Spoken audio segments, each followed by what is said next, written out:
दोस्तों नमस्कार। आपका हमारे YouTube चैनल नंदलाल भारती 5454 पर स्वागत है, अभिनंदन है। दोस्तों, भारतीय संस्कृति, उत्सवों, परंपराओं और लोक विश्वासों की अद्भुत धरोहर है।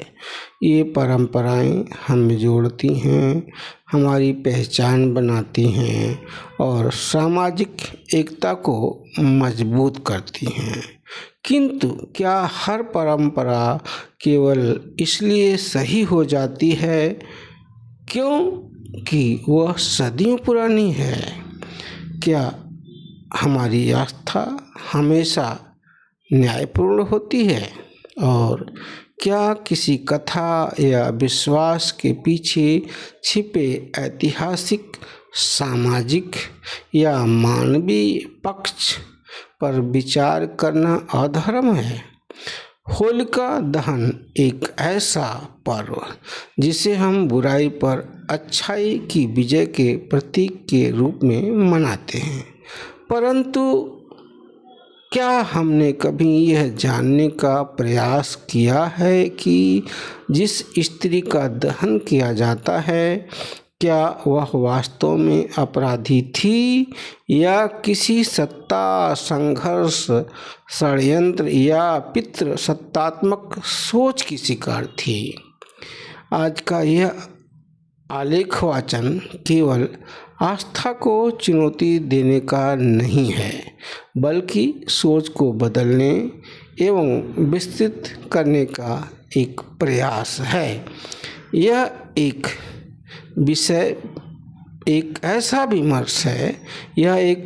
विमर्श है जो हमें प्रश्न पूछने का साहस देता है, तथ्यों को परखने की दृष्टि देता है और परंपराओं को मानवीय संवेदना की कसौटी पर कसने का अवसर देता है। इसी भाव के साथ प्रस्तुत है आलेख होलिका दहन, आस्था या अन्याय। आज मैं जिस विषय पर आपके समक्ष अपने विचार प्रस्तुत कर रहा हूँ, वह विषय केवल धार्मिक या परंपराओं से संबंधित नहीं है, बल्कि इतिहास, समाज शास्त्र, स्त्री विमर्श और मानवीय विवेक से गहराई से जुड़ा हुआ विषय है। जी हाँ, होलिका दहन, आस्था या अन्याय। जैसा कि हम बूढ़े भारत के हों या आधुनिक भारत के, हम सब बचपन से देखते आ रहे हैं कि होली से एक दिन पूर्व होलिका दहन होता है।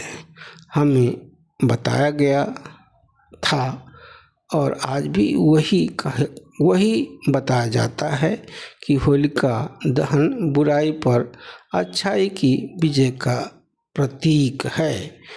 क्या कभी हमने यह सवाल उठाया कि क्या हर वर्ष एक स्त्री पात्र को प्रतीकात्मक रूप से जलाना ही बुराई पर अच्छाई का प्रतीक है?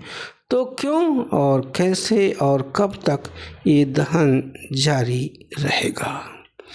क्या एक स्त्री पात्र को बुराई के प्रतीक के रूप में जलाना वास्तव में न्याय संगत है?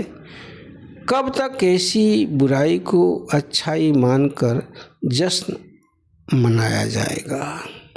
हम 14वीं सदी के भारत की सड़ी गली व्यवस्था की बात नहीं कर रहे हैं।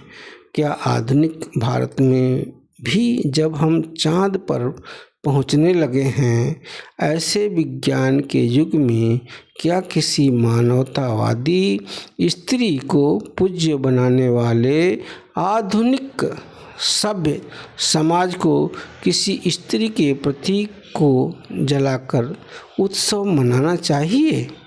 क्या यह सभ्य समाज को शोभा देता है? परंपरागत कथा की बात की जाए तो आज के युग में नहीं दोहराई जानी चाहिए। कथा के अनुसार हिरण्यकश्यप नामक महान राजा अपनी बहन होलिका के साथ मिलकर अपने पुत्र प्रहलाद को अग्नि में जलाने की योजना बनाता है। जबकि होलिका को वरदान प्राप्त था कि वह अग्नि में नहीं जलेगी। दैवी चमत्कार हो जाता है, होलिका आग में जलकर राख हो जाती है और प्रहलाद बच जाता है।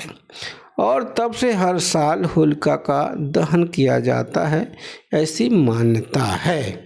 क्या सच है क्या झूठ, किसी ने कभी सही तहकीकात नहीं किया। कपोल कल्पित कथाओं को सच मानकर किसी स्त्री के प्रतीक को जलाकर उत्सव मनाया जा रहा है। मेरा सवाल है, निष्पक्ष और विवेकपूर्ण विचार कीजिएगा। यदि होलिका को सचमुच वरदान प्राप्त था तो होलिका को नहीं जलना था, वह जली तो क्यों जली? यदि वरदान झूठा था तो क्या यह ईश्वरीय न्याय पर सवाल नहीं खड़ा करता? और अब सबसे बड़ा सवाल तो यह है कि क्या किसी स्त्री के प्रतीक को सदियों तक जलाना किसी भी रूप में नैतिक और मानवीय हो सकता है, या सचमुच किसी षड्यंत्र के तहत यह अनैतिक एवं अमानवीय कृत्य हो रहा है? तो इस पर विराम कब और कौन लगाएगा? यह तो विज्ञान के इस युग में सुनिश्चित हो जाना चाहिए। होलिका जैसी किसी स्त्री के प्रतीक का दहन बंद हो जाना चाहिए।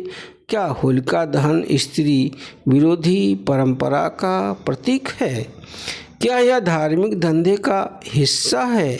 अगर है तब भी होलिका दहन बंद हो जाना चाहिए। इतिहास गवाह है कि हमारे समाज में अनेक स्त्री पात्रों, ताड़का, सुपर्णखा, कैकेयी और होलिका पात्रों को चरित्रहीन, षड्यंत्रकारी और राक्षसी बनाकर प्रस्तुत किया गया था।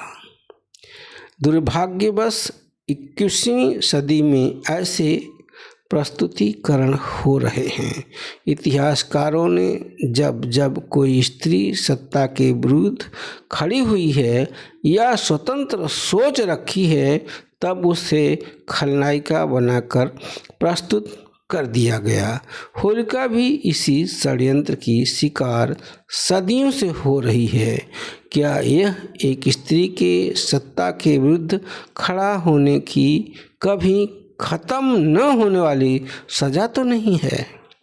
क्या यह कोई छिपा हुआ सामाजिक सांस्कृतिक संघर्ष तो नहीं है, जिसकी तह में अत्याचार, अन्याय, शोषण, उत्पीड़न तो नहीं छिपा है?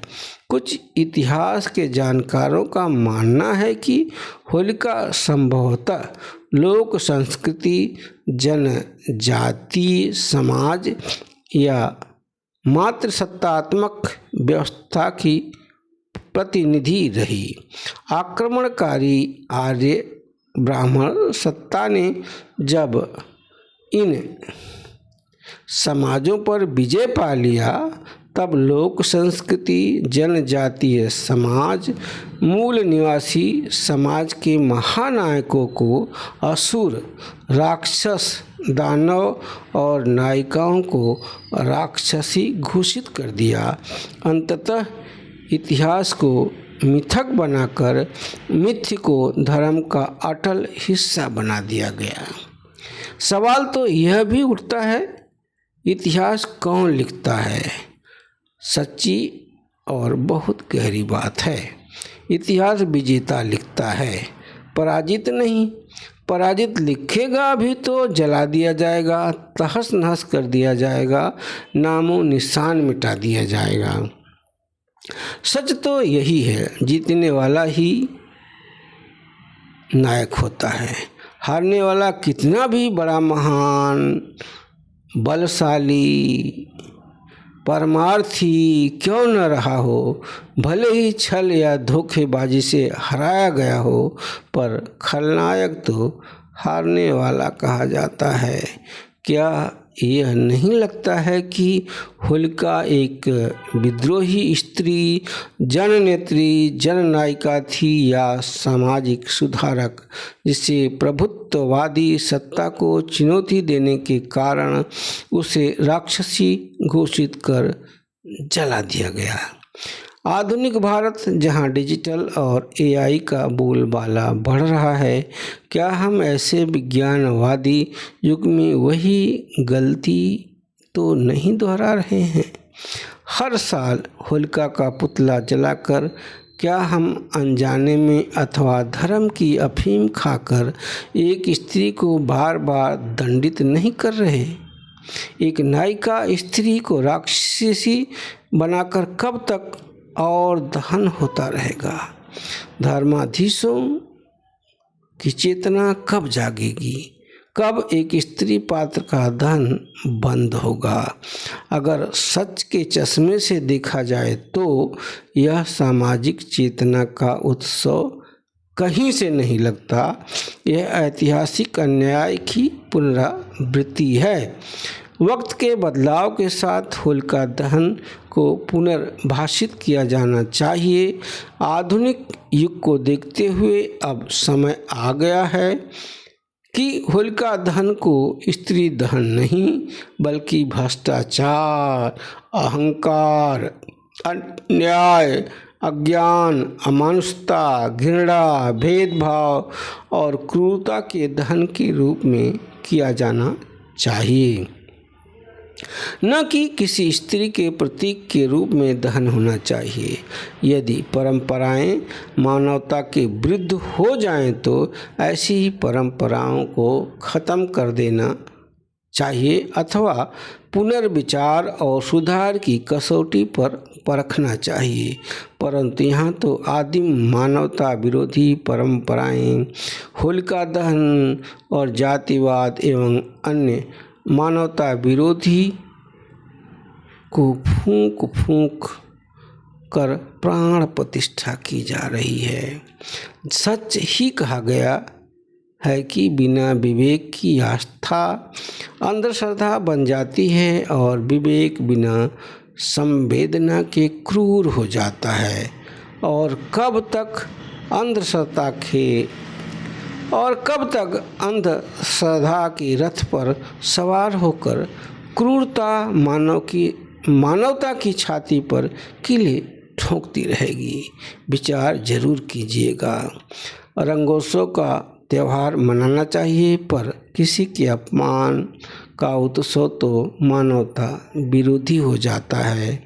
स्वस्थ और मानव कल्याणी परंपराएं निभाना चाहिए, पर यह नहीं कि अन्याय और अत्याचार को उत्सव की तरह युगों युगों तक ढोते रहें। आदमी को धर्म चाहिए, पर धर्म में मानवता, समानता, दया, शील, करुणा और बंधुत्व भाव होना चाहिए।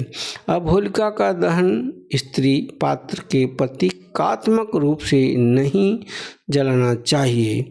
यदि दहन होना ही है तो भ्रष्टाचार, अहंकार, अन्याय, अज्ञान, अमानुषता, घृणा, भेदभाव, नफरत, क्रूरता, अत्याचारियों, भ्रष्टाचारियों के प्रतीक का दहन होना चाहिए।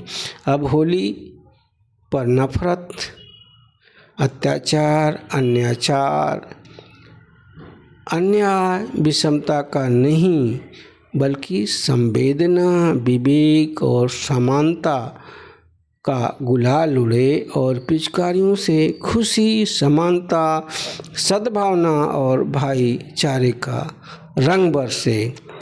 दोस्तों, आज हमने केवल एक पर्व पर चर्चा नहीं किया, बल्कि परंपरा, सत्ता, आस्था और न्याय के जटिल संबंधों को समझने का प्रयास किया है। हमारा उद्देश्य किसी धार्मिक भावना को ठेस पहुंचाना नहीं है, बल्कि यह सवाल पूछना है कि क्या हम बिना सोचे समझे चली आ रही परंपराओं के वाहक बने रहेंगे, या विवेकशील नागरिक बनकर उन्हें समय और समाज के अनुरूप परिष्कृत करेंगे, या समय और समाज के अनुरूप परंपराओं में बदलाव लाएंगे। यदि होलिका सचमुच दोषी थी तो दहन का प्रतीक न्याय हो सकता है, लेकिन यदि होलिका सत्ता, राजनीति और षड्यंत्र की शिकार थी तो यह परंपरा एक ऐतिहासिक अन्याय, अत्याचार का निरंतर उत्सव बन जाती है। समाज की प्रगति प्रश्नों से होती है, अंधा अनुकरण से नहीं होती है। हमें सोच बदलना होगा। परंपराएं जीवित तभी रहती हैं जब वे मानवता, समानता, सद्भावना, दया, शील, करुणा और न्याय के साथ चलें। अब हमें यह संकल्प लेना होगा कि हम आस्था रखेंगे, अंध भक्त नहीं बनेंगे और न ही अंध भक्ति करेंगे। हम परंपराएं निभाएंगे पर अन्याय, अत्याचार नहीं करेंगे, न ही विषमतावादी समाज बनाएंगे। हम श्रद्धा और आस्था रखेंगे पर विवेक को नहीं छोड़ेंगे।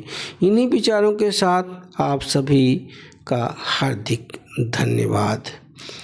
दोस्तों, चैनल को शेयर, फॉलो और सब्सक्राइब ज़रूर कीजिएगा। आपका बहुत बहुत धन्यवाद।